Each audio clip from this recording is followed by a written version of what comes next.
This is a quick look video on a new arrival to Leisure First, a 2014 Eriba Triton 430 GT with a 2-lay cycle rack. This particular vehicle is in really good condition. On the opposite side of the door you've got your Tetford cassette housing, alloy wheels, Reich motor mover, mains power inlet and external fresh water feed. This particular vehicle has a 5 litre electric hot water boiler.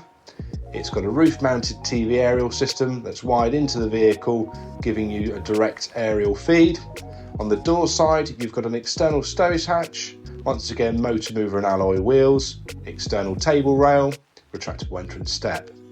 On the door itself you've got an entrance door bin, side fly screen door, and you've also got internally your third berth or your dining space with LED lighting all the way around, finished in Solano fabric. So this would be the third berth or your dining space if you're leaving the rear bed made up.